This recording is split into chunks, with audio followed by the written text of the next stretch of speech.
जय हिंद दोस्तों, वंदे मातरम। वर्ल्ड मुस्लिम communities council का आयोजन यूएई में करा गया और इसमें सबसे बड़ी बात यह कि करीब 150 देशों के जो प्रमुख थे वो सभी शामिल हुए।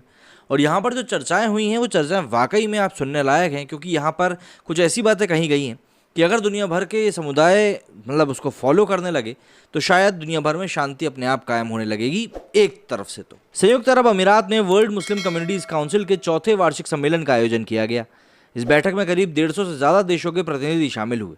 इस सम्मेलन में इस्लामिक दुनिया की एकता को लेकर चर्चा करी गई, जिसमें मुस्लिम देशों के 500 से ज़्यादा धार्मिक, राजनीतिक, विद्वानों और सामाजिक नेताओं ने हिस्सा लिया। इस बैठक की थीम इस्लामिक एकता की अवधारणा, अवसर और चुनौतियां थी। इसका आयोजन यूएई के सहिष्णुता और सह अस्तित्व मंत्री शेख नहवान बिन मुबारक अल नहवान की अगुवाई में किया गया था। ये TWMCC की चौथी वर्षगांठ थी। बैठक का आयोजन 8 और 9 मई को अबू धाबी राष्ट्रीय प्रदर्शनी केंद्र में हुआ। इस दौरान सहिष्णुता मंत्री शेख नहवान बिन मुबारक ने कहा कि मुस्लिम दुनिया का आधार विज्ञान होना चाहिए। उन्होंने कहा कि मैं विशेषज्ञ नहीं हूँ, लेकिन इस्लाम विज्ञान और ज्ञान का मजहब रहा है, इसलिए ये ज़रूरी है कि विज्ञान और शोध मुस्लिम एकता की नींव बने।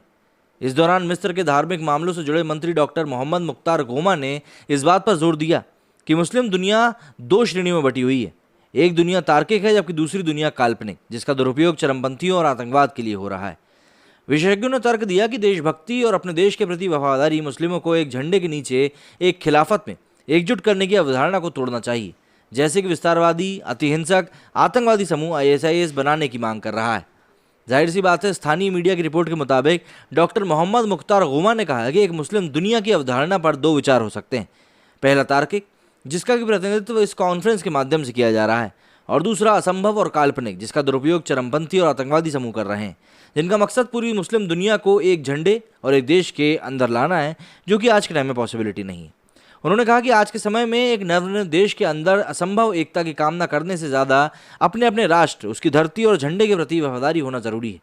ये कोशिश एक राष्ट्र और एक गैर मुस्लिम समुदायों के बीच रह रहे मुस्लिम अल्पसंख्यकों को कमज़ोर करने के लिए की जा रही है। उन्होंने कहा कि ये भी ज़रूरी है कि कुरान की आयतों को उसके उसी संदर्भ में समझा जाए जैसे उन्हें लिखा गया है, ना कि जिस तरह आतंकवादी समूह अपने हित के साधने के लिए आपको उसको समझाकर इस्तेमाल करते हैं।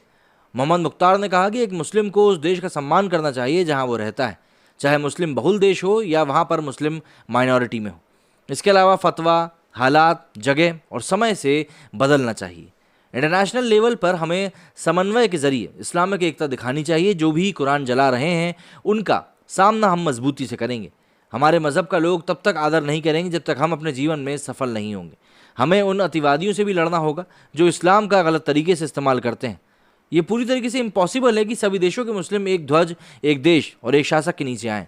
इसके अलावा उन्होंने ईशनिंदा के अपराधीकरण पर ध्यान केंद्रित करने पर जोर दिया और साथ में चरमपंथी और आतंकी गुटों के खिलाफ एकजुट होने की भी अपील करी। उन्होंने इस्लाम के विद्वानों और विशेषज्ञों से अपील करी कि वे इन चरमपंथी समूहों की सच्चाई सबके सामने लाएं। उन्होंने ये भी कहा कि जगह और समय के अनुसार ही फतवे जारी किए जाने चाहिए। वहीं इस काउंसिल के सेक्रेटरी जनरल मोहम्मद बेचारी ने कहा कि इस्लामी दुनिया कई हिस्सों में बटी हुई है और इन दूरियों को पाटने की काफ़ी ज़्यादा ज़रूरत है। ऑल इन ऑल अगर हम बात करें तो इस कॉन्फ्रेंस में काफ़ी अच्छी बातें कही गई हैं, जो कि आज के समय में काफ़ी ज़्यादा अराजकता फैलाने के लिए भी जिम्मेदार है। अगर आप जिस देश में रह रहे हैं, अगर आप उसी के साथ वफादारी नहीं करेंगे तो आप बताइए ना, आपको कैसे उस देश में एक्सेप्ट किया जाएगा। या फिर उन लोगों के लिए जो इन्होंने कहा कि जो लोग इस पूरे दुनिया के मुसलमानों को एक झंडे के नीचे लाना चाहते हैं, क्या ये आज के टाइम में पॉसिबिलिटी है? नहीं। तो ऐसे में ये सभी सोचों से ऊपर बढ़कर अब विज्ञान की तरफ, पढ़ाई की तरफ बढ़ना ही होगा। आप एक कट्टरपंथी सोच को पकड़कर कभी भी ज़िंदगी में आगे नहीं बढ़ पाएंगे, खासतौर पे आज के समय में। मेरे स्टूडियो में फिलहाल इतना ही। जय हिंद, जय भारत।